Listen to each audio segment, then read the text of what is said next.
So welcome to Spiritual Cartel Saturday Night Sofa. And this week I am absolutely pleased to introduce our lovely Sherri L, who has kindly agreed to come and share for us. So over to you, Sherri. Love you. Thank you so much, Angela. I love you. I'm Sherri. I'm an addict. I'm so happy to be here. I'm in a super chill mood because this is the sofa meeting, right? And I just love, Purdy invited me. Thank you, Purdy, who's not here. He asks me and then he runs. No, I know he's doing other fun things, but and Angela, thank you for your service, and Leanne and whoever else is on the service team, Anna, because I come to a meeting and I sit down. And then there's all of you guys who actually do the work behind the scenes so that I can come in and sit down and talk. Thank you for the time there. I was thinking about this, the sofa. In the big book, there's so many code words for God, and like they capitalize it, capital G, capital R, like great reality.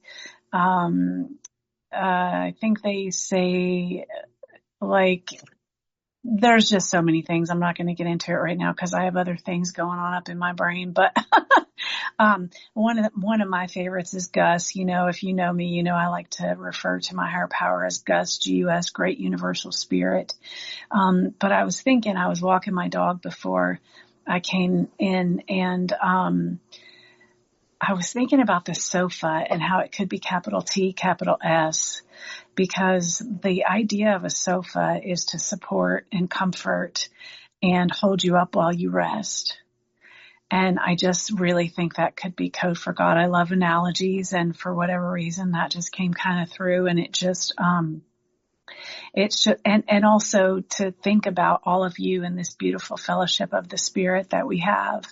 To think about all of you and all of us sitting around on a sofa chatting and sharing. I always pray, God empty me of me and fill me with thee. And then things just come of what exactly I'm going to talk about. I'm going to share experience, strength, and hope, of course. But more than that, I'm going to share some things out of our literature because that's the solution. And it came to me weirdly, but I'm going to share things in threes tonight. Because this is about relationship, isn't it? I know that a lot of us get here and we don't know how to have relationships. I know I didn't. And the truth is, I have a relationship with everything and everyone, the lady at the grocery store and the guy that I asked to help me push my car because it wouldn't start. This evening when I was coming out of the grocery store. And, the first thing in threes that I'm going to talk about is relationships. And that's is God, you, and me, right? There's always three in the relationship, God, you, and me. And that's what I tell everyone I sponsor when we start. This is you, me, and God. And one of the best ways that I know how to start to learn how to have a relationship is through sponsorship, because it's literally two people working on themselves for a common purpose, for our common unity, for our common welfare. And as long as I keep inviting God into that relationship, every relationship, it's going to be good. And because the thing is that my relationship with money, it's a relationship, right? It's me, money, and God. Right? My relationship with my dog, even, because sometimes he drives me crazy. I call him a punk. His name is King. So if that doesn't say enough, then, but I have to keep inviting God, because I could easily get upset over anything you say, over if my dog doesn't act the way I want him to. So that brings me into the next three things I want to talk about. There are only three reasons I get upset. Every single thing boils down to these three things. Number one, I get upset if I'm not getting my own way. Number two, if I'm not minding my own business. And number three, if I'm not trusting God. Those are the only times I get upset. And so when I get upset, I have to ask myself, Am I not getting my way? Most of the time that's true, because if you would all just act right, it would be fine. I wouldn't have to get upset, right?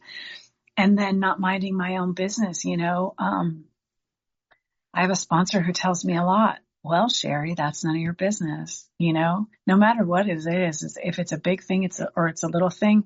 I have been, which is why I'm super chill right now, because I've been a little unsettled with moving. I moved back to New York from Nashville not that long ago. And, I've moved a couple times already since I've been here. I haven't really found like space, but that's the thing, is that, the situations can be unsettled, but they don't have to be unmanageable, right? Because the only reason anything's unmanageable is if I'm managing it. So I have to make sure. So the point of that was, one of the things I remember, I was moving and my family wouldn't help me. They didn't offer, they didn't call, they didn't say, when are you moving? They didn't say, where do we need to be? And I was absolutely infuriated, because they're my family. They're supposed to help me, right? So I called. It wasn't even my sponsor at the time. It was someone else. And because my sponsor wasn't available, and I called and I was ranting and raving, and I said, they won't even help me move, and they haven't offered, and I shouldn't even have to ask. And you know what she said? She said, they don't have to. They don't have to help you move. It never occurred to me to let them off the hook, and that whether they helped me move or not was none of my business. I called my sponsor once. I was, going through a thing in a particular job, and it was really, really, really hard, and there was a lot of things going on. And I called my sponsor and I said, oh my God, I just did this at the meeting, and I think this is the thing they're going to fire me over. And she said, Sherri, if they fire you, that's none of your business. And it's not, is it? It's God's business.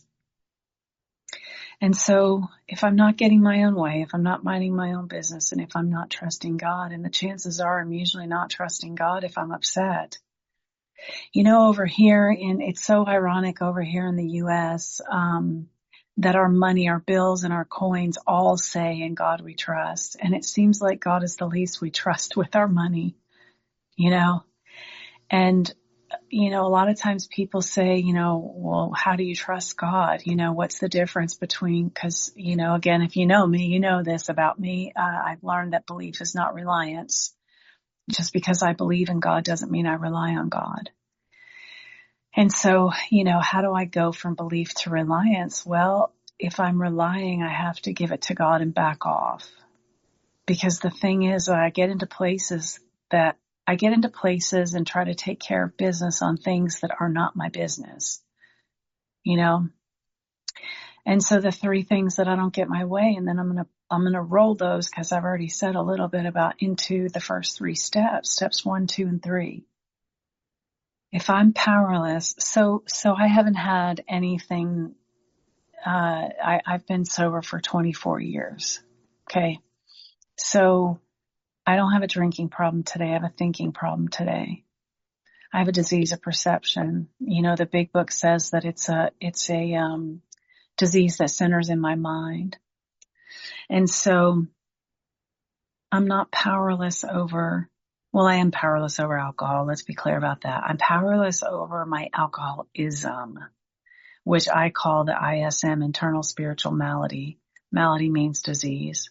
I have an internal spiritual malady that requires a spiritual solution. And the big book says that we have a spiritual solution that will solve all your problems. It doesn't say just one or two. It says all. And that's relief. Everything I want out of my life now is ease and freedom. And that's what I get if I work the steps. And step, and I said earlier, my life is unmanageable because I try to manage it. Step 2, came to believe in a power greater than myself. I came to believe in a power greater than I came here with. Because the power that I came here with was a little power, not a higher power. And I had a bunch of other lower powers, like people, guys, And then when I got here, it was other AAs. And then I had to come to believe in a bigger, higher power, a higher power. That's what I had to come to believe in. I had no idea that I could have a higher power.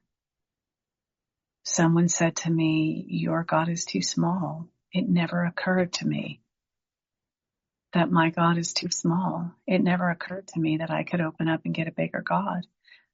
So one night I got on my knees and I fired the God that I came here with. And I opened my arms wide and I asked a bigger God to come into my life. I said, this is what I said. They said, you're bigger than what I've always believed. And what I always believed wasn't even my old ideas. It was the old ideas of my family. It was the old ideas of my family's religion. You know what? They weren't even my ideas. It's like, oh, old ideas don't even have to be mine. They weren't even my old ideas. So it's like, I got to consider, what is the God I believe in? I believed God was really big and awesome and almighty, all knowing, all powerful, unfathomable. But I believed in that God for you, not for me. I didn't believe that God cared about me personally. And I didn't believe that God would do anything to help me because I was so ashamed and guilt-ridden with everything that I had done. And in my religion, they like to call it sin. I had sinned so many times over so many things and gone to so many sordid places and in pitiful and incomprehensible, demoralizing situations that I didn't think I had a chance, that I didn't think there was any coming back from that. But there is restitution. The next 3 things I'm going to get into is everything that I tell everyone. If you're new or you're coming back, there are 3 things I recommend: a big book, a sponsor, and work the steps. In that order: get a big book, get a sponsor, and work the steps. And hopefully your sponsor's worked the steps and knows how to do that out of the big book. Here's why I recommend that: because there's a promise in how it works. And it's that you're going to fail if you don't thoroughly follow our path.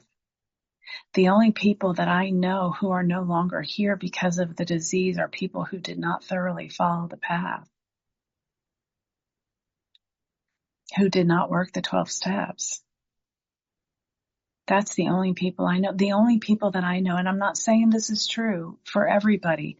I'm saying the only people that I know in my experience in 24 years, the only people that I know who have relapsed are the people who have not thoroughly followed the path. And the path is not hard, man. Those inventory process, it's paperwork.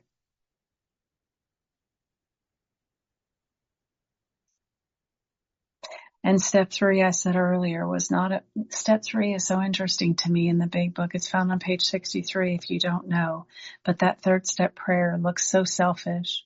God, I offer myself to thee. And it tells me why I do that. To build with me so you can build with me and do with me as you will. Relieve me of the bondage of self. And it tells me why. That I may better do thy will. And then it says, take away my difficulties. I've got some things going on, some living situations, some situations that just aren't cool. But I live in the day and they're not really affecting me right now. But a few days ago, I was really, really heavy with it all. And I cried at a meeting and, just the honesty thing. And it was really, really heavy. And while I'd like to think that 3rd step prayer where it says, take away my difficulties means sort this stuff out, it actually says, take away my difficulties so that victory over them may bear witness to others.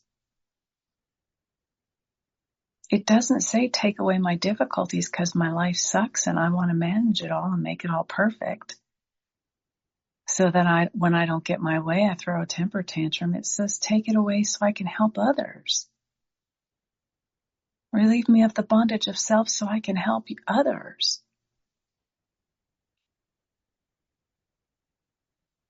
This is what brings me ease and comfort. These things in the threes. What brings me ease and comfort is a big book, a sponsor, and going through the steps. Now in the 12 and 12, it says that some AAs go semi-annually or annually through the steps. I do go annually through the steps because the steps are freedom. And remember early on, I said all I want out of my life and everything, all my relationships, everything, all I want is ease and freedom.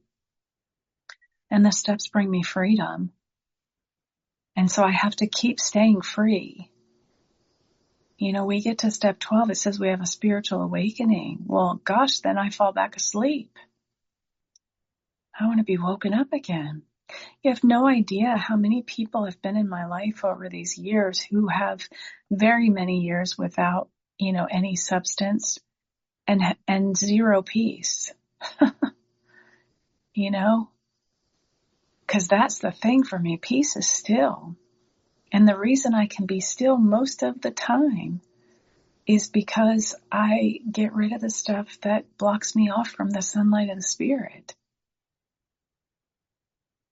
If I'm here to be a channel of thy peace, I have to keep the channel clear.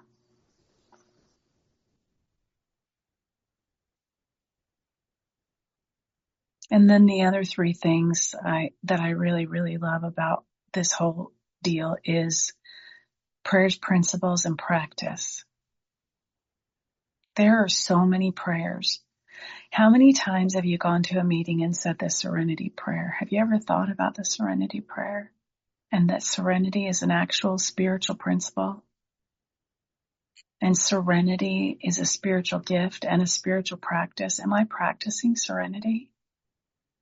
Nope, I'm usually going off on somebody because I'm an Italian New Yorker,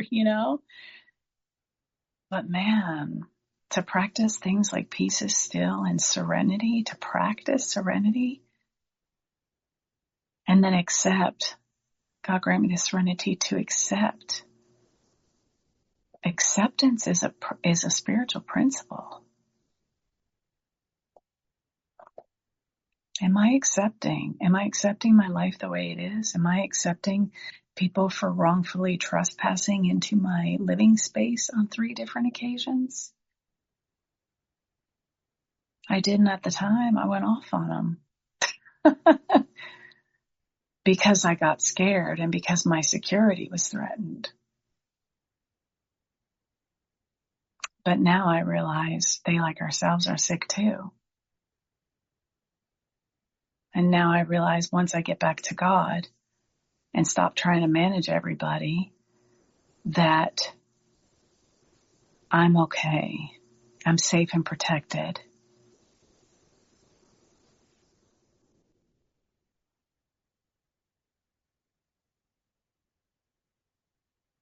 Courage to change the things I can. Am I practicing the spiritual principle of courage, or am I just not doing stuff because I'm scared? Am I just not saying stuff because I'm scared? See, that's the problem with relationships, is we're too afraid to say anything that's honest. I didn't say mean, and I can be mean, believe me when I say, But I have such an old-timer's heart, even though I only have 24 years, I have an old-timer's heart, man. And the old-timers used to say, shut up and get in the car. And they used to say, shut up and listen.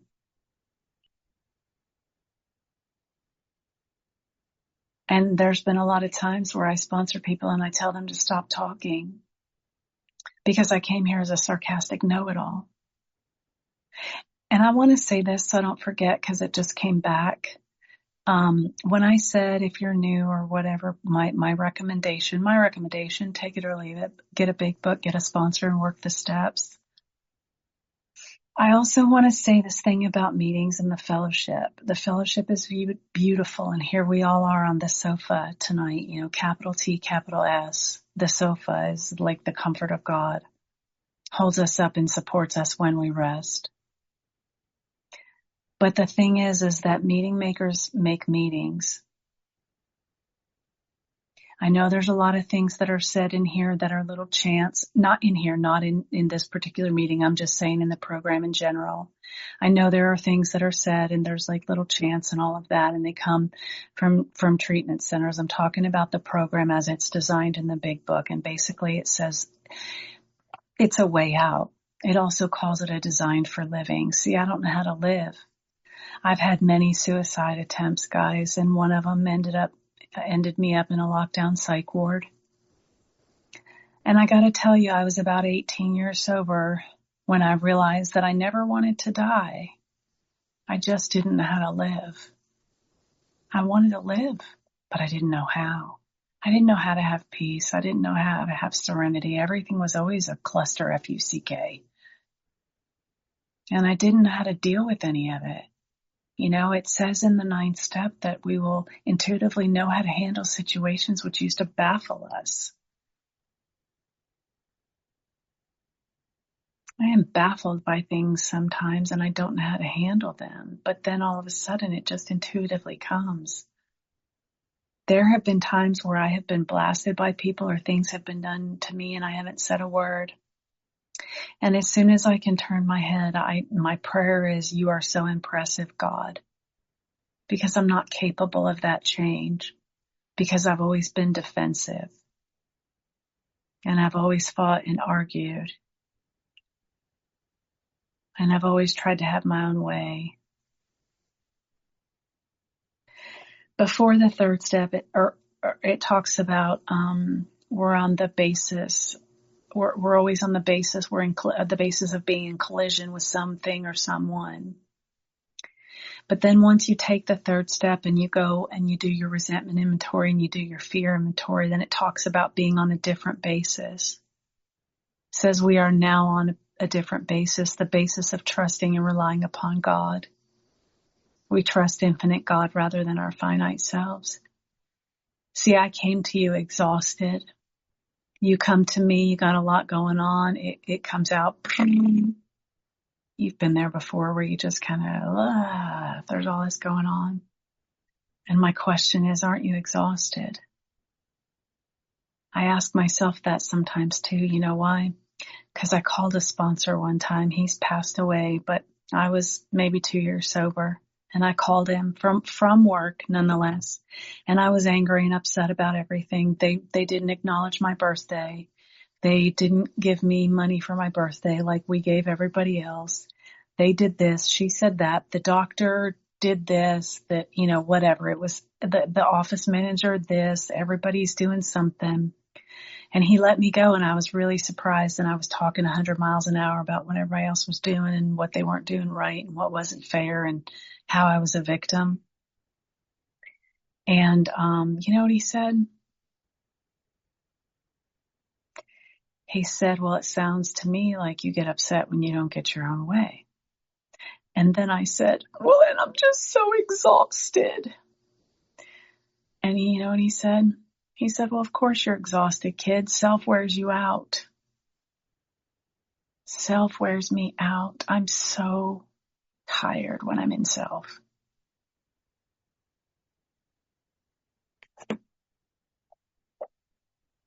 And so on the serenity prayer now, we're talking about actual serenity. Are we practicing serenity? Am I practicing the spiritual principle of serenity? Am I practicing acceptance? Am I practicing courage to change? I had somebody share back in a meeting not that long ago that was very disrespectful to me. And I was asking the host of the meeting to unmute me back so that I could just basically say, no, I'm sorry. You don't get to treat me that way. And everybody, you know, was like, oh, you know, I can't, you know, you were able to speak to that. And I am, you know why? Because of practicing the principle of courage, because of asking God for courage, because of being willing to change the things I can. I get to tell someone today they don't get to treat me like that. And I also do the same for myself. I also don't get to treat people like that, you know, and when I do, I go back and make it right, for the record. And the wisdom. Do you know for me what wisdom is? Wisdom is the spiritual principle of humility. Do you know what I think about humility? Humility is quiet. Humility is quiet. I don't have to talk round and round in circles to convince, prove, justify, or defend anymore. I can relax and take it easy. I don't have to struggle. And I got to tell you, I'm really glad that there's people, it's in the moment of silence. We have a moment of silence for those sick and suffering, but I probably just a few months ago, maybe half a year, I don't know, I started practicing in the moment of silence appreciation for those who have gone before me, because I could not imagine my life today without this program. I have changed, but I have not changed me. I have changed me because I believe in a God that's bigger than me. And the coolest thing about the whole God thing with this program is we don't ask you to believe in any particular God. We don't even ask that you believe in God. We ask that you believe you're not God.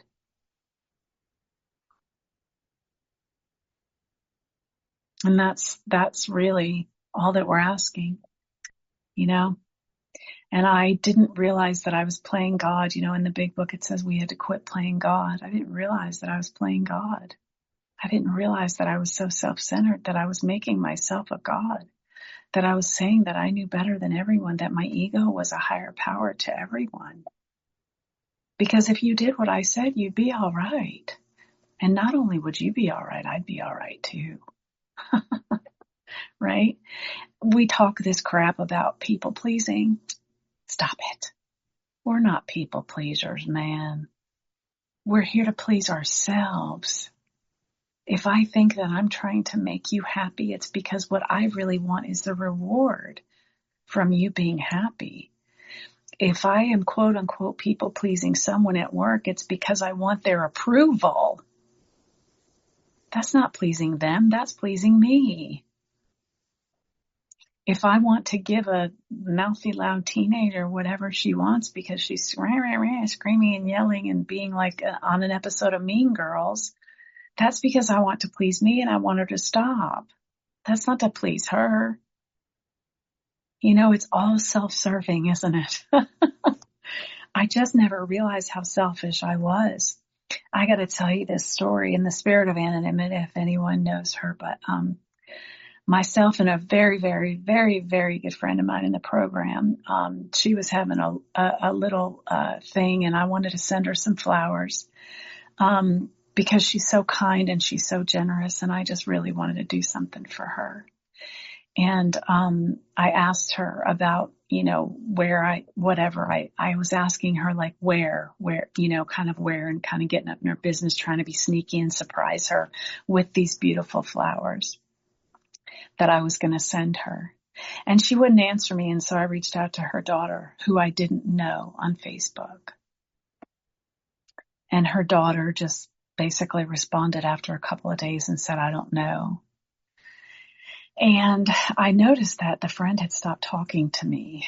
And it turned out I caused some issues with her daughter. Because her daughter, has some things and whatever. And I got to tell you, I was like, you know what? Okay, so I guess we're no longer going to be good friends anymore because I am not wrong. All I wanted to do was buy you flowers, send you flowers, man. I felt like it was the very least I could do for you.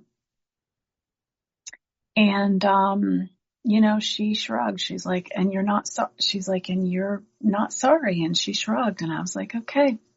So I moved back to New York, and months had gone by, and I talked to my sponsor about amends. And you know what? My sponsor called me intrusive. She called me intrusive about that situation. She's so very mean.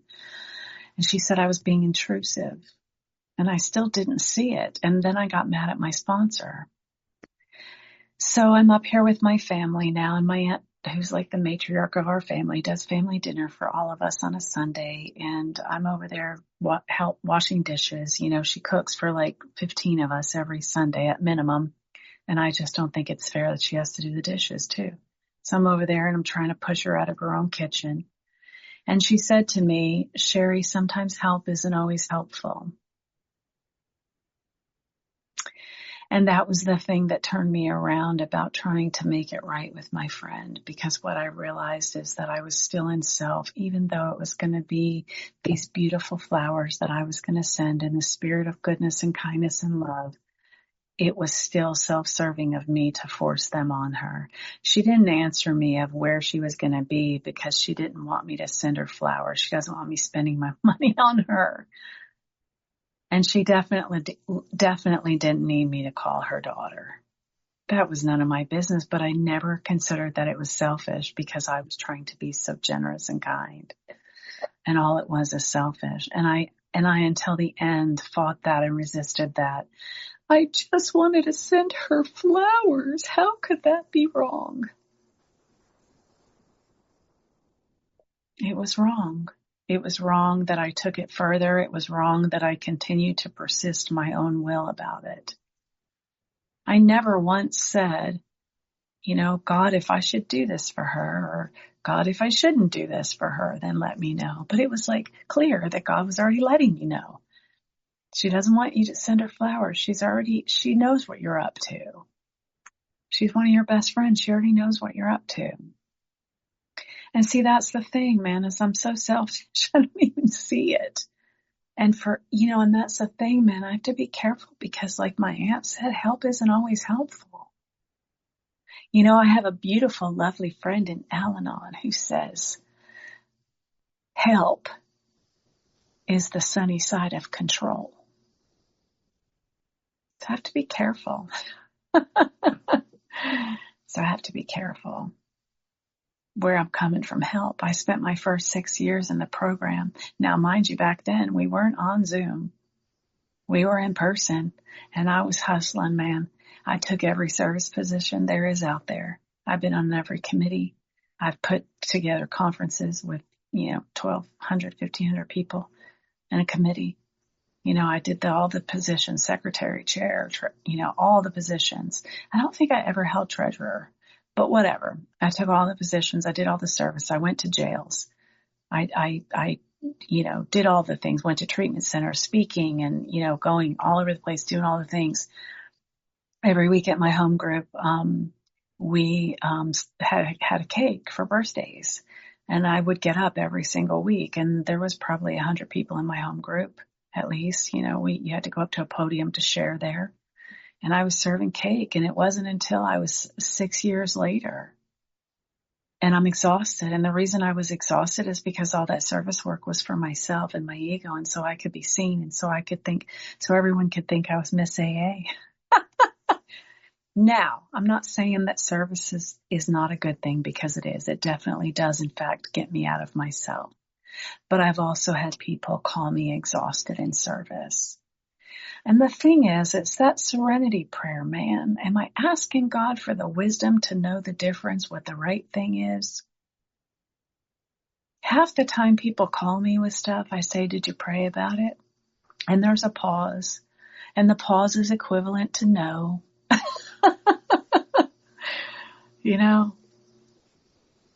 And the thing is like sometimes, guys, I have to just ask God to decide for me, and then something will come up.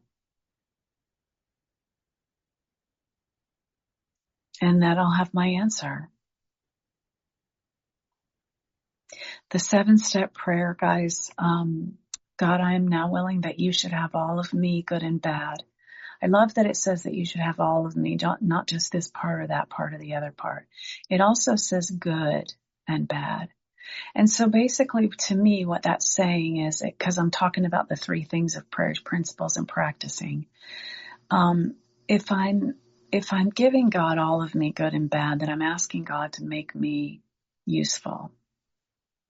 Another reason I love working the 12 steps is because what it says in the 12 and 12 in the beginning, it says the 12 steps are a group of principles, spiritual in their nature, which if practiced as a way of life, enable the sufferer, me, to become happily and usefully whole.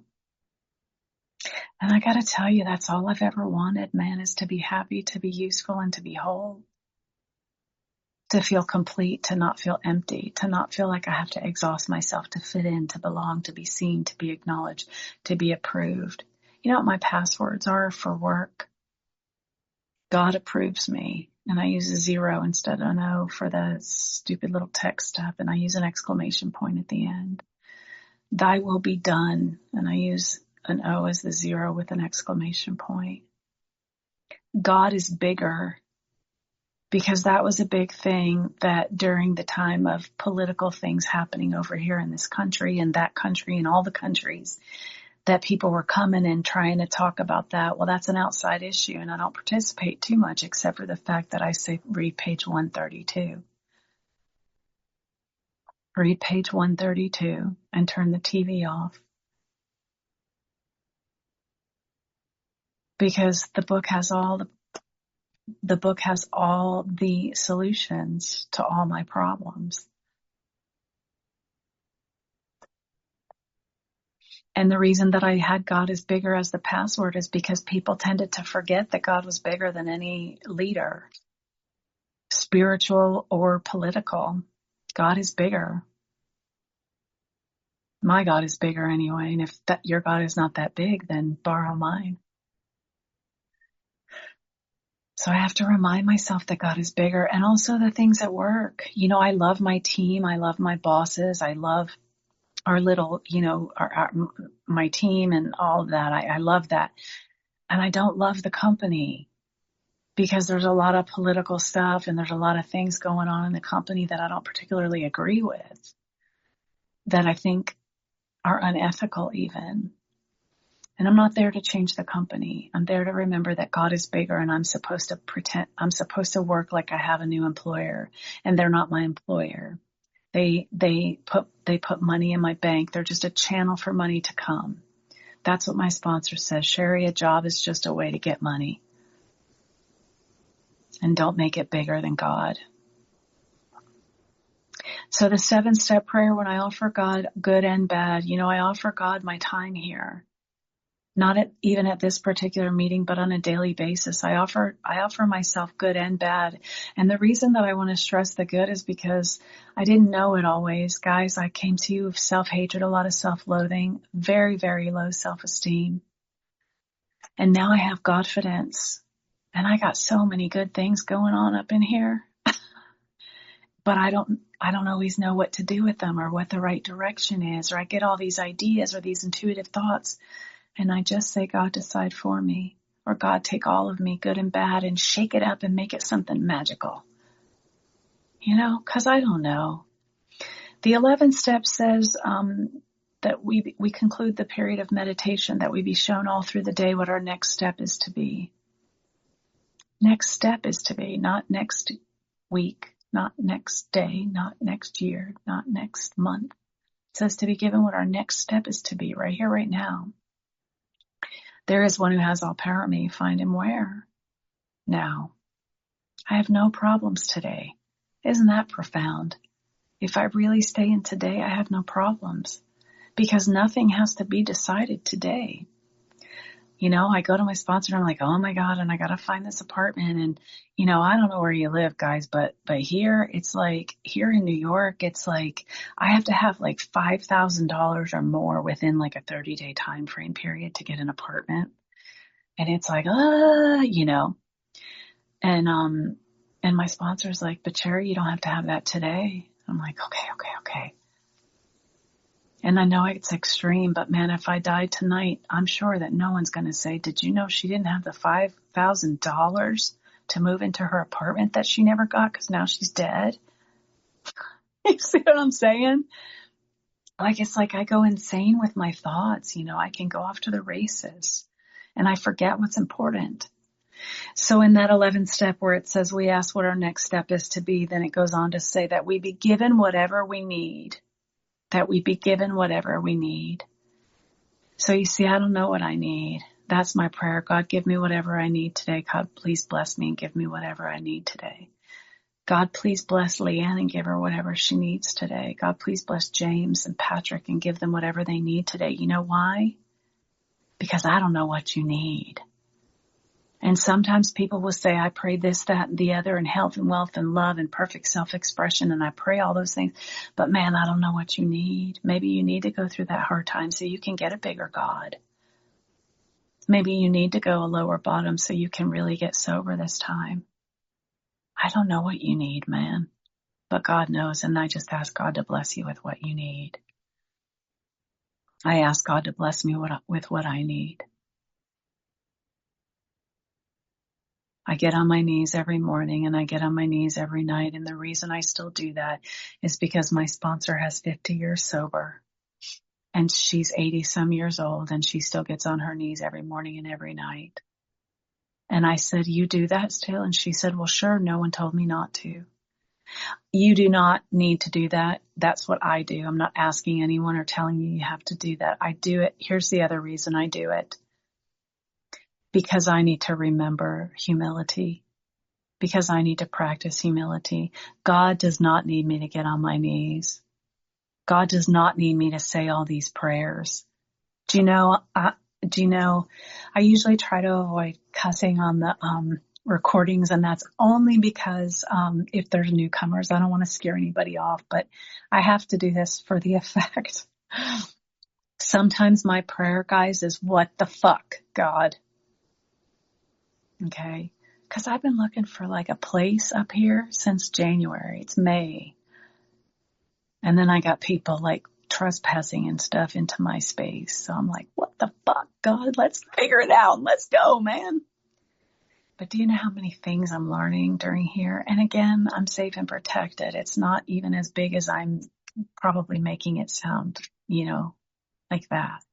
They did walk into my space unannounced, unwelcome. The door was locked.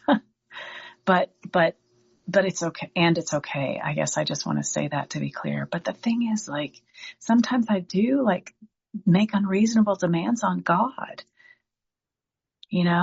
I make unreasonable demands on people. I make unreasonable demands on God, and it's okay. The God of my understanding is okay with that. I think that we make too hard of terms. It says God doesn't make too hard of terms, but I do. And what I've learned over the years is all the things that I've said about you or myself. There's two things. And one, I call, even today, I'll be like, oh my God, I can't believe I just did that. I'm such an idiot. And then I'll go, oh, that's not the voice of God. See, because I grew up with a mother who was a name caller. She called me names. And I'm sitting at the table with somebody I call my spiritual mama, and we were chit-chatting, and I said something, and she said, oh, honey, that's not the voice of God. That's the voice of your mother. And today I have a Godfidence. I don't have confidence, and I don't have self-esteem. And the reason I don't have self-esteem and self-worth and all the things is because that's still self. I don't want anything to do with it. Today I have Godfidence. I'm clear on who I am today. And I'm clear that I still have a lot of work to do. And I'm also very clear on who God is. And it continues to get better because I have an ever-changing relationship with a never-changing God. God is a fact, not a feeling. I always used to hold out for the feeling, or I always used to say I'm disconnected because I didn't feel God. I'm not disconnected because God is a fact. Now, if I want spiritual chill bumps and I want the comfort and love and ease that comes from the spiritual experience that I have with the God of my understanding, I say, God, I'd like to feel you. Or if I want to see something, I say, God, show me evidence that you're with me. And then there will be evidence.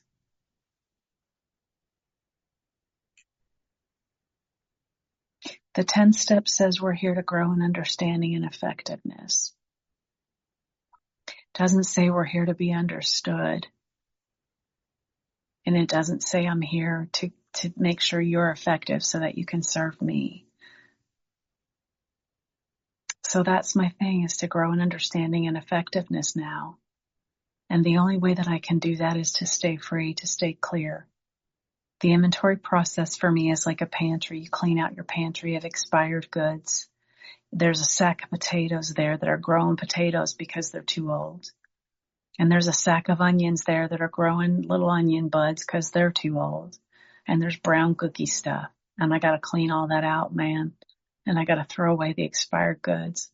And the reason I got to clean out that pantry is to make room for fresh produce. See, that's God for code too. Capital F, capital P, fresh produce. I got to get rid of all the lies and the dishonesty and the fatigue and the fear. And the only way that I know to do that is through the 12 steps. I look forward to Q&A after here. The reason I look forward to questions is because I don't have all the answers, but I know God does. And if you get an answer from me, I know it's from God because I don't know everything. It has been an honor and a privilege and a pleasure to be here with all of you tonight. And I thank you for your time and attention.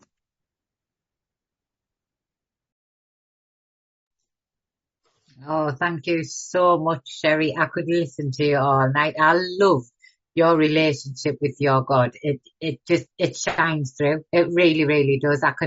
Every time I listen to you, I hear God speak through you. And I love it when we get, when you can connect with somebody who's got that.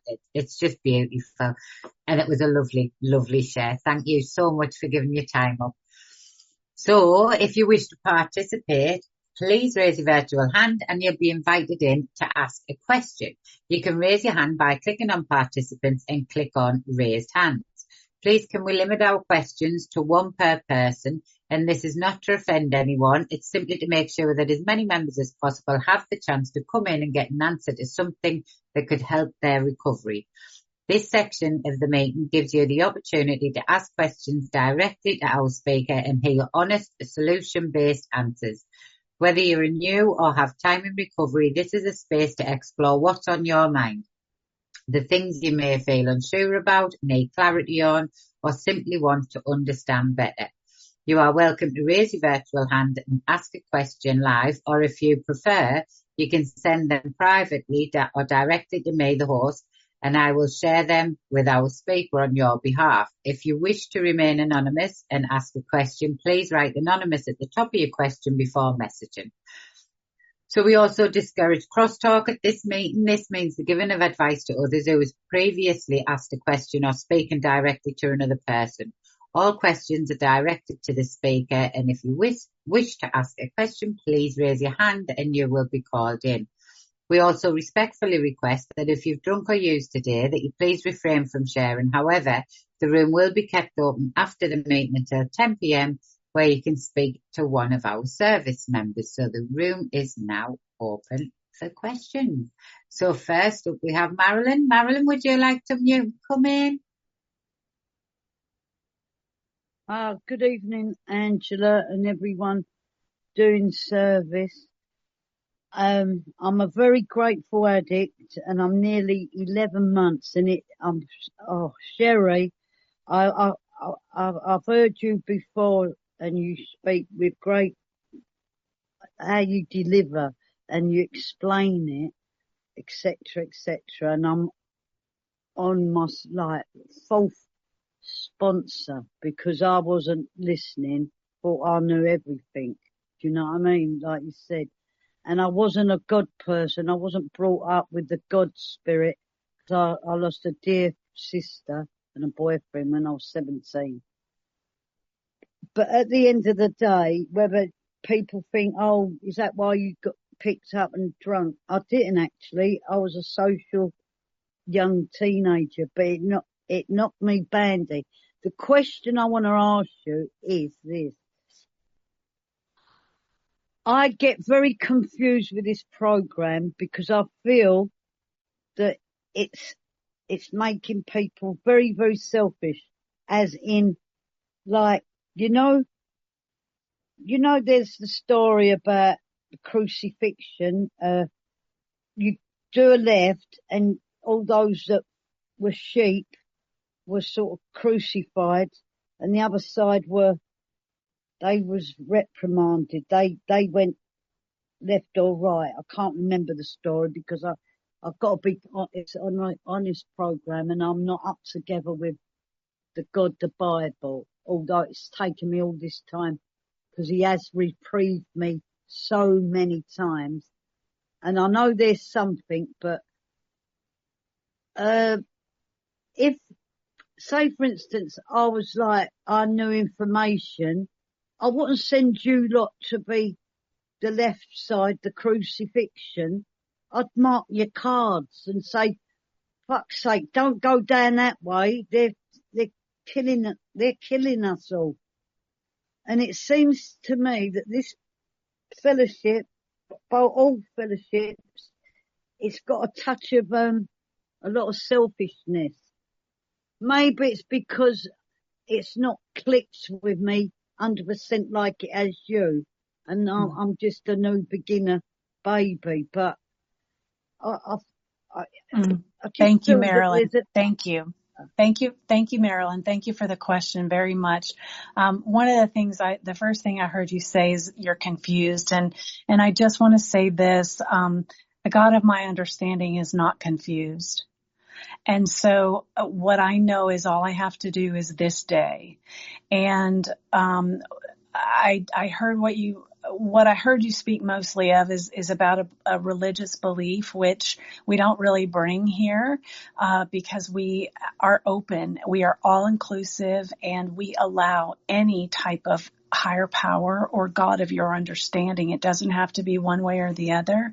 And you are 100% right. There are a lot of selfish people in this program. The book that guides us in this program actually talks about how selfish we are. We are selfish, but I'm going to go back to a couple of things.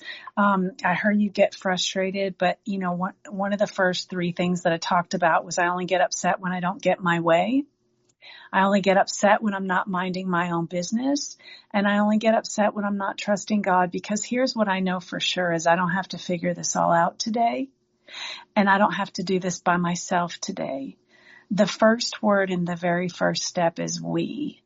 And I highly would recommend the other threes that I talked about, and that's get a big book, get a sponsor, and work the steps. And if you have a sponsor, please speak to your sponsor about these things.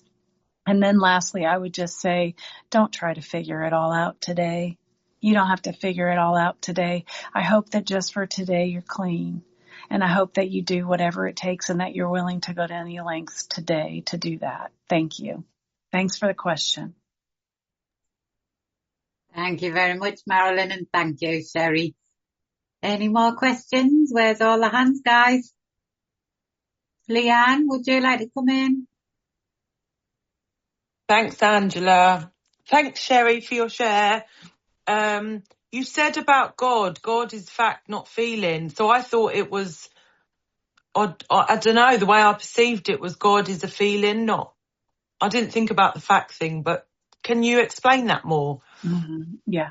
So thank you, Leanne, and thank you again for your service. God, I sometimes will feel disconnected from God, right? When I'm in self or when I'm in obsessive thoughts and my ism, I will feel disconnected from God, but it doesn't mean I am disconnected from God, because God is a fact. God is not something I feel. God is just an absolute fact. I disconnect myself. Because here's the thing, 100% of the time, okay, those are the best and most perfect odds. 100% of the time, every single person right here and every single person that we've all made it through 100% of the time. That's a fact. What I know to be true about that is that 100% of the time, there's a power greater than ourselves getting us through that. That's a fact. Whether I believed in that God or not, whether I felt that God or not, sometimes I'll get spiritual chills, sometimes I'll cry and weep, and I call them spiritual tears because I feel the presence and the power of God. But when I don't, it doesn't mean that God's not still there. Sometimes I'll say, God, I don't feel you, but I know you're still there. I'm just acknowledging you. Sometimes I set the alarm on my phone. And it just is a reminder that pops up that says, hi, God, because I don't feel God all the time. I'm on earth and I'm afflicted with ism. I don't always feel God. So I don't have to feel loved and adored and approved and connected and all those things to know that God is there. God is a fact. God is a truth. no matter what kind of God you believe in. Capiche, as the Italians say? Does that Yeah, that makes perfect sense now. Okay. Thank you. And there's no hands. So, well, I think there's one more, but please elaborate if you feel I can help more. No, that made perfect sense, because I always think it's a feeling rather than but you're just on about like the fact that he's there and we're all here. Yeah, you've explained it perfect. Thank you. You're welcome. I will actually add on to that. You know, there's a line in the book and it said, God is or isn't. So God is in this decision to move. God is in the search for my next apartment or isn't. God is in my relationship with you or isn't. God is in my money or isn't. Right? And then, because after it says God is or isn't, then it says, what is our choice to be? So I get to choose that, and I choose truth. God is. God is in this relationship. God is in this living arrangement right now. God is in the next living arrangement for me. God is in my relationships. God is or isn't.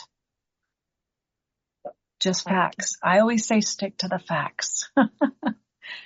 Thank you for the question, Leanne. Thank you.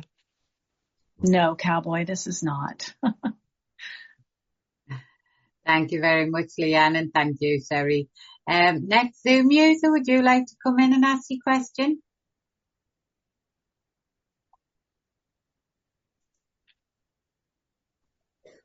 Hello? Yes. Hi. It's not really one about your share there, but thank you very much for that anyway. I was 8.5 months sober and then I relapsed, and I'm just wondering if anyone gives some advice on, would you use the same sponsor again or not to go through the steps again? That's a great question, and thank you for having the courage to ask that. And I'm glad that you're here after a relapse, because I know some folks who relapse who are no longer on the planet. So I'm glad you're here. I always say a new sobriety date is better than a headstone date. Here's my thing. It says, rarely have we seen a person fail who has thoroughly followed our path. So it's not talking about your sponsor. So what I would say, what I would recommend is pray about it. Did you pray about it? Ask God to show you who the right sponsor is supposed to be. And if it's that same person, because here's the thing, you did not relapse because of your sponsor. I know for sure as a sponsor, I don't have the power to make somebody relapse. I also know that as a person in the program, I don't have the power to make anybody live. Someone called me, and wanted to pick me up to go to a conference. And I said no, because he relapsed. And, I was trying to just kind of keep that clean. And, I got a phone call the next day that he was dead.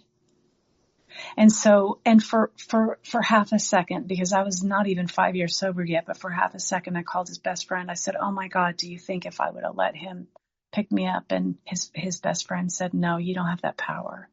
So here's the thing, is that there is a promise in the book, and it says if you don't thoroughly follow the path, you're going to fail. So my advice would be to thoroughly follow the path, and that's get a big book, get a sponsor, and work the steps.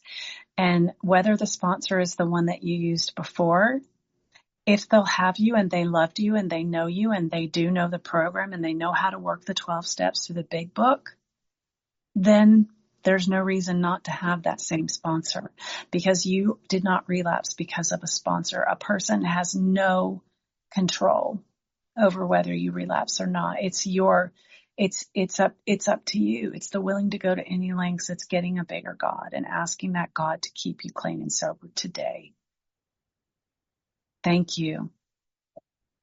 And this time, don't keep coming back. Just stay.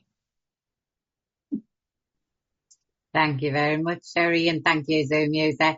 Next up, we have Jenna. Would you like to come in and ask your question? Yeah, I'd love to come in. Thank you. Thank you so much, Sherri, for your share, and everyone doing service. It's greatly appreciated. Sherri, I loved your share. I absolutely loved your share. and I'm quite new into the fellowship. So I'm only on step 1, step 2, really. But I'm finding that the evenings are really, really hard for me, especially with the sense with my higher power in God. And um, yeah, I was just wondering if you had any advice for, I don't know, it's like, I For guess your just, evening, I mean. yeah, Okay. Okay. evening. It's Thank you. usually like after 9 p.m. So yeah, I'll just leave it at that. Thank you. Thank you. Thank you for the question. What a great question. And I got to tell you, I was only 30 some years old when I got here and I love to dance. So I was consistently out in bars and, always out. And so, it's Saturday night and I'm sitting here with people on a meeting, but I love it, but I didn't always. And, what I had to do is I had to get involved. I had to take action. See, it's how it works, not how it feels. And so I had to take action. And what I did was, we had clubhouses where they had meetings around the clock. There are meetings around the clock on Zoom. Get a lot of phone numbers and call people. Get on meetings. There are literally meetings that are 24 hours a day, 7 days a week, all day. You could pop in anytime. And there's more than one. And if you need help with those flyers, I'm happy to get them to you. But that's what I would do and I will say, you said you're on step 1 and 2. Now, the question is, are the first 3s part of that? Did you get a big book? Do you have a sponsor? And are you working steps 1 and 2 with the sponsor? And because that's a big thing for me. And, I felt like a loser. I'm like, oh my God, I'm home I was single, at the time. I'm like, oh my God, I'm home on a Friday night. I'm such a loser, and all this. And it was No, really hard. It was uncomfortable. so I do have a big book, and I'm working through the steps in a group. So I don't have a one-to-one sponsor, but I'm in like a group sponsorship, if that makes sense. So it's kind of, we're going really, really slow. Mm-hmm. Because I want to Yeah, get it right. I understand, and I don't mean to cut you off, but I do see there are other hands up, and I understand the group. I'm not judging anyone. What I'm telling you that I know is that the first 100, so June 10th, this program will be 91 years old, and the first 100 people who got sober actually did it one-on-one. And the reason that they did it one-on-one is because they did it so quickly and they didn't wait around.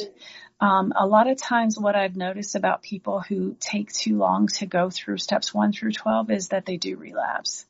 I know there is no set yes or no, but if you read the big book, it does talk about them. And then, the next day we did this, and you have to understand that this is not time consuming and we don't have to take, I will not sponsor someone who's taken a couple months to do their inventory. I just won't. If they're not willing to do it, I won't sponsor them because I know the magic that's on the other side. And while I think it's great that you're doing it in a group, I need a sponsor who knows me and who can call me out on my shit as well. I also know that sometimes in groups we get intimidated and we're not really honest. When I first got here and I was new, I didn't want to tell you I was sick. I didn't want to tell you I needed help. I didn't want to tell anybody I was hurting. But I need to do that. I need to be honest. I'm going to read you something from page 73, which ironically is in the 5th step, which the 5th step talks about myself and God and another human being. It doesn't say a group of human beings.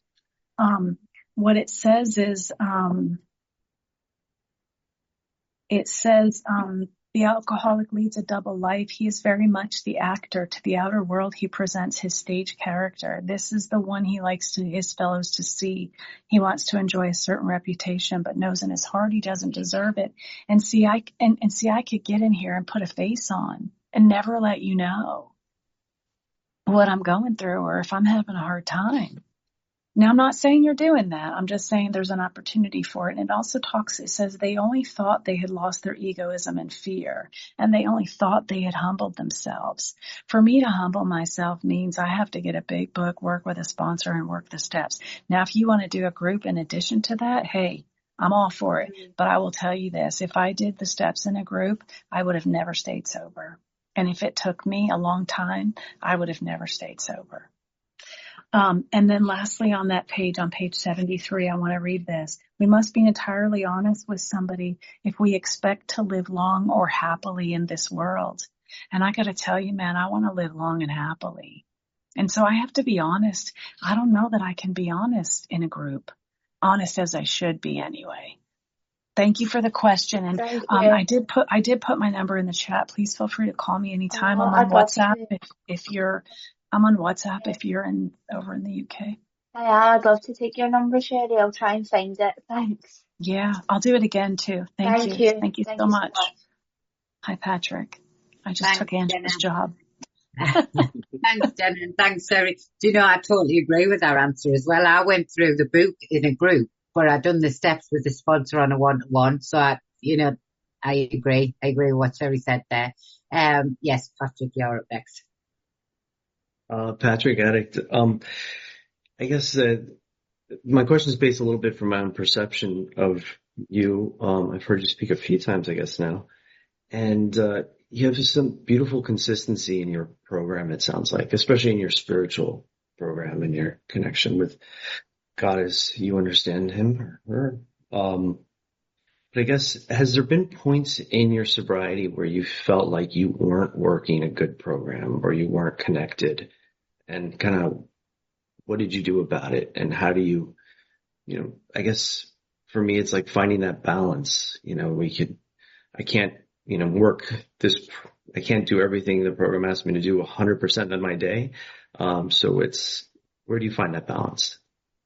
100%. I have been there, and I got to tell you, I was just talking to somebody about this yesterday. It was not that long ago, maybe just a month or two ago. I guess I was like, because again, the living thing is like unsettling to me.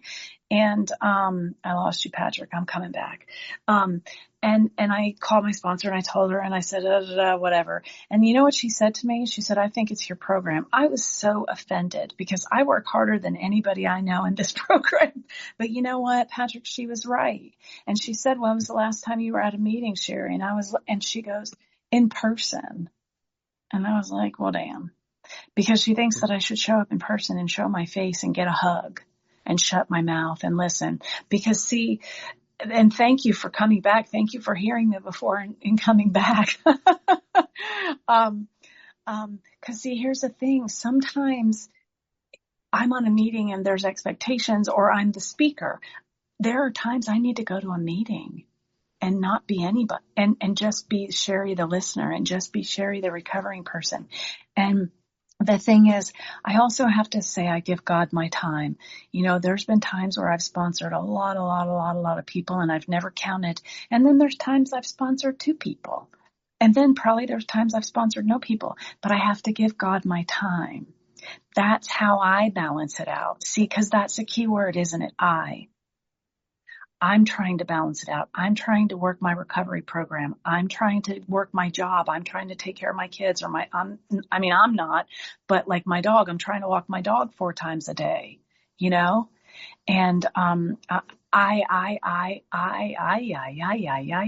any sentence that starts with I is the problem. Because I don't figure it out. I don't balance it out. I give my time to God. And here's the cool thing about that, man, is if I'm having a hard time in a day trying to figure out what I need to do or whatever, I just have to remember just for today. Sometimes sponsees will call me and I'll be like, do not go to a meeting tonight.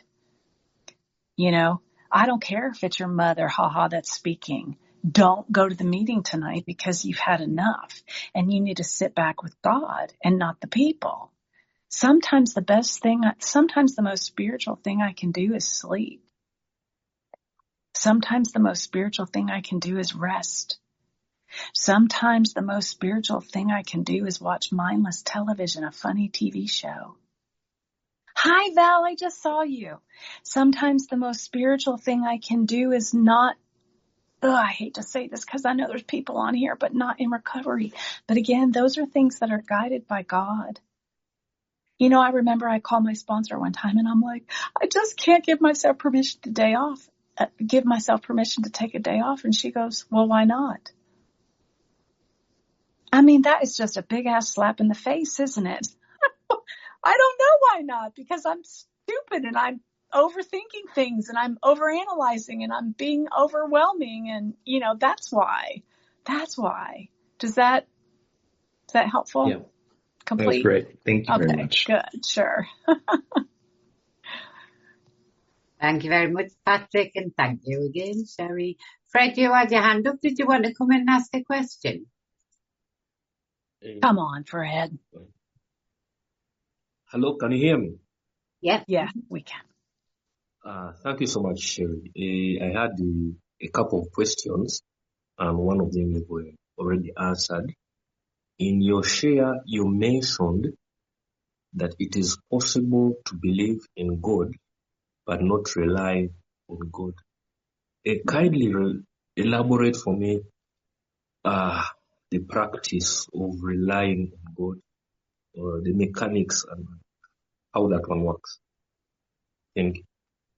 I will. Thank you. Thank you so much. What a good question. I get this question a lot because that is kind of a big Sherryism. I say belief is not reliance. Just because I believe in God doesn't mean I rely on God. And here's the difference. I believe in God, right? I believe God is all knowing, almighty, all powerful and whatever. And I'm still over here trying to control and manage things. I'm making pros and cons lists. I'm looking at money. I'm, you know, the living situation. I'm thinking this apartment and I'm over here writing this list and that list and the other list. And I'm trying to think and I'm going to get on this website. I got to tell you a funny story. I went to look at this apartment that I really, really, really, really wanted because it was very, very new. The building, and it was had all the bells and whistles, and I really, really wanted it. It was probably a little more than I could do, but I was going to do it. I don't care, you know, because I'm like, whatever. And I got there, and there was a reason that there was some reason that it didn't work out. I don't even remember. See, that's how non-important it was, right? There was some reason that it didn't work out. And I felt so emotionally upset because that was where I had it. Okay. So that's my little plans and designs. Okay. So I don't get it. I get really, I mean, like physically, I felt the weight of not getting what I wanted. And then I say, all right, God, fine. You know, thy will be done. But I didn't mean that, because here's why. When I was like, fine, God, you know, I'm mad. I wanted that apartment. Then I say, okay, God, thy will be done. Whatever. I guess you have something better for me. It's like all BS, right? And then I start thinking, well, I'm going to get on this rental app and I'm going to get on that rental app and I'm going to go online and I'm going to get on those rental apps online, not only on my phone, but on the computer. So I can see the whole thing and I can really figure out. You see what I'm doing? I'm trying to figure it out. So I'm not relying on God. You know what reliance means to me? You know what the difference means to me? You know what the third step means to me? If I give something to God, back the fuck off. Because I am forever consistently getting in the way of God doing God's job. I remember I called my sponsor one time and I said blah, blah, blah about whatever it was at the time. And he said, well, kid, I don't even know. What's today's date? The 16th? Yeah, 16th. He said, well, kid, today's May 16th.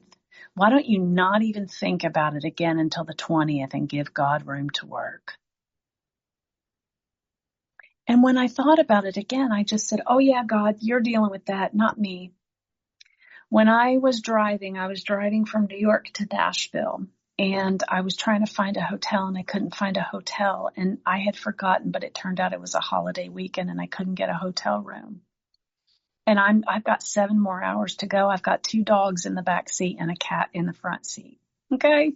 So this is a little stressful to drive another 7 hours. So I'm like, well, God, you're going to have to deal with this shit because I don't know what I'm going to do. Literally, that was the prayer. And in about 2 hours, it intuitively came to me, someone's name.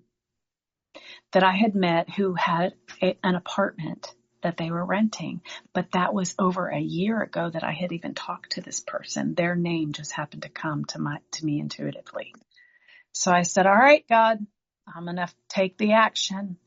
And I reached out to her and I texted her and she said, we are actually just this weekend getting it ready to work out, to rent out. And I drove right into that place. And you see, what I said is, you're going to have to figure this out because I have no idea what I'm going to do. Then I backed off. I didn't get on the phone and say, oh my God, I need a hotel, or, oh my God, don't you just have one room, or, oh my God, let me go sleep on the sidewalk at the Cracker Barrel or whatever. You guys probably don't have those here, but those are places that people can go and park and stay for free if they have to. The thing is, it's back off, man. That's the difference between belief and reliance. I can believe in God, man, but relying on God is walking away. There was an actor that I saw who was interviewed, and I just loved this forever and ever. I'll never forget this for the rest of my life. He had a 20-year successful acting career. He was on 2 very, very popular sitcoms. And when he was asked, did you know that these sitcoms were going to be so successful? And he said, I'll be honest, I've never made a plan in my life. I just go along and see what happens.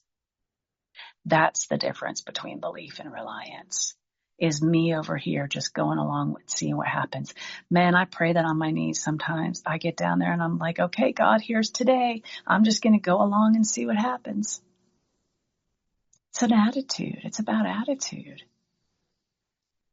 What's my attitude? Am I still going to try to control, manage, fix, manipulate everything my way? Or am I going to back off and actually give God time to work it out? 100% of the time I've made it through everything. The thing is, how do you let go and let God? Feel the pain and don't create anymore. And the only way that I can not create any more pain is to get out of it and let God have it. Complete? Do you feel complete with that, Fred? Thank you so much. There's quite a bit to contemplate. Thank you. Thank you. Thank you for the question. Thank you. Thanks, Fred, and thanks, Sherri. Our last question for tonight will be Peter. Would you like to come in, Peter? Hi, Sherri. Loved your share. I've heard you before. Hi, Peter. I've been in this programme 3 months, and prior to that, I had no knowledge of the programme. Very intimidating at first. A lot of information. I've got the book. I've got a sponsor. Super happy with the sponsor. Go to physical meetings. Talk to my sponsor on the phone, talk to him in Zoom meetings, and I'm super happy with him. But so I'm not asking this question for me. How would you know, with all that information, if you got a sponsor, if they're any good? Does that make sense? It does make sense. I guess to be honest, the first thing that I think of is there's a difference between judgment and discernment. If someone is participating in very sick, unethical, or immoral behavior, I love you, Val. Then they're not. I don't think they're a good sponsor for me. That's none of my business. That's between them and God. Or if someone is not taking me through the 12 steps, I don't think they're a good sponsor because it says in how it works, here are the steps we took, which are suggested as a program of recovery. So then it lists the program of recovery, which the 12 steps then come after. So if my sponsor is not taking me through the 12 steps, then I don't think they're a good sponsor for me. That's another thing is I have to remember that everything is for me. It doesn't mean they're not a good sponsor. They just may not be a good sponsor for me. Hello, ladies. How many guys have we been in relationship that weren't the guys for us, but we stayed anyway? See, and here's the beautiful thing about sponsorship and this relationship here is that we're not married and no one's getting paid. And the thing is like, I call it a revolving door. I've never said no to anybody in sponsorship because as many people come, just that many people go. And I allow that to be a revolving door because it's none of my business. That's God's business. And the other thing I will say, and I started with this in the very beginning, did you pray about it? God, if I'm supposed to have another sponsor, please let me know. I got a funny story about that too. I was looking for another sponsor. I was on the shop, but see, I'm very particular, very judgy. I'd like to call it spiritual discernment. But I've been around for a long time and I know a lot of people and whatever. And so I just, so I asked person number 1 and person number 2 and person number 3 and person number 4. And do you know none of them were my sponsors ever? Here's why. Because open doors are from God and closed doors are from God. And when God closes the doors, I have to trust that I am where I am supposed to be. So what I will say in that is the sponsor you have today is the sponsor you're meant to be with today. Now, tomorrow, if you need to grab a new sponsor for any reason in particular, then you do that. That's between Peter and God. And I know that, see, and that's the thing. Thank you, Jerry. See, and that's the thing about when I was talking about that prayer in the 11th step is that we ask that we be given whatever we need. I don't know what I need. So I say, God, give me what I need in a sponsor. God, show me to the next sponsor. God, show me the right sponsor. And then otherwise we don't get graded here. If that sponsor is there's also talk the talk, walk the walk. I know you guys know that difference. And so I like someone who walks the walk. And if you feel good and confident in who your sponsor is, and here's the other thing too, guys, I have so much love for so many people. But the book says we are people who normally would not mix. There are not people I would sit at the table and have dinner with. You know what I mean? So, and I only say that because if you don't mix with somebody, and it's not going to work. I have had sponsors who I call them with an issue and I'm on fire, coming in hot with this particular issue. And then they ended up talking about something about themselves or made it about themselves. And I end up with a headache and my problem still. That's not cool, man. I don't think that's the will of God, in my opinion. So I really do think, it says he provided what we needed if we kept close to him and performed his work well.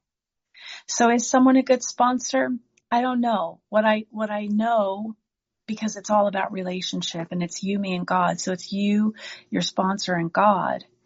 What I know is that you get to make that decision with God. It is a personal choice. And again, it goes, God is or God isn't. God is in that relationship with you. God is going to find you another sponsor if you need one, or isn't. That is your choice. And so, like I said, for me, I always pray about everything. And I'm praying about, and then I ask for people, and there's all and it was actually me who decided, hell no, hell no, hell no, hell no.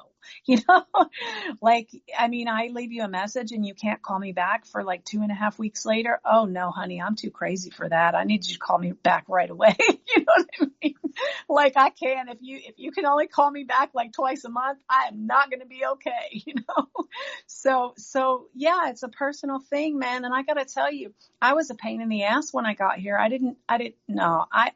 Listen, they were trying to tell me what to do. And I was like, I got a mother. No, thank you. I'm good. And I probably went through a dozen, no kidding, sponsors in my first very hot and 6 years, maybe 6, 7 years, because I didn't want anybody to tell me what to do. And I didn't get it. I didn't get this, guys. I was so selfish and self-centered, and I was so full of doubt and fear and anger. And I was just so scared, and I was so small-minded that I didn't hear anything they said, but thank God they put up with me. Thank God they put up with me, because they got me through whatever I needed at that time. It's all just stepping stones. And I'm not saying that people are stepping stones. I'm just saying that we're all on the same path. How we get there, who we're standing shoulder to shoulder with, is up to God, not me. Do you feel complete?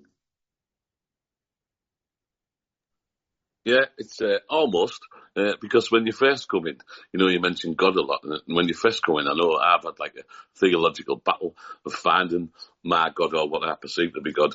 So it's difficult. And like I say, it's not a question. It's not my question. It's just it's rhetorical in so much as some people might feel that they've not got the right sponsor. One, they've found the courage to ask for a sponsor. How do you find the courage to, to say, I don't want you as a sponsor anymore, when you haven't got that total, giving up your self-will, because you don't do that overnight, Do you mean, can you clarify that a little bit for me? Like, so as a newcomer, and how would you find it's hard to to give all your will at first to a God, so you haven't got God giving you the answers, and if you struggle with a response, you know what I mean? I do. Yes, I see. Okay. Thank you for clarifying that. For me, when someone asks me, how do I get a sponsor? I say, you ask someone.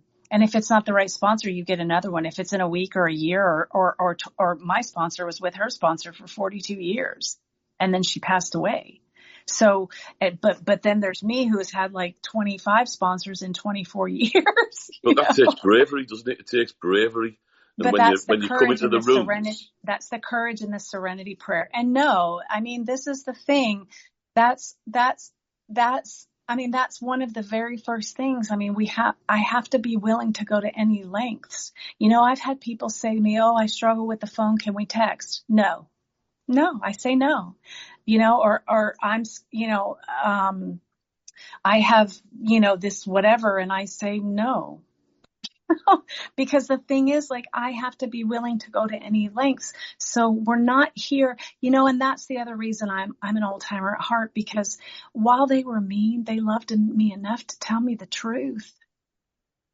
You don't get given sponsors. You have to ask someone to sponsor you. And even if you have to ask the question first, how do I find a sponsor? The answer is you ask someone. And if they're not good for you, then you ask someone else the next day. And you tell the first one, thank you for your service.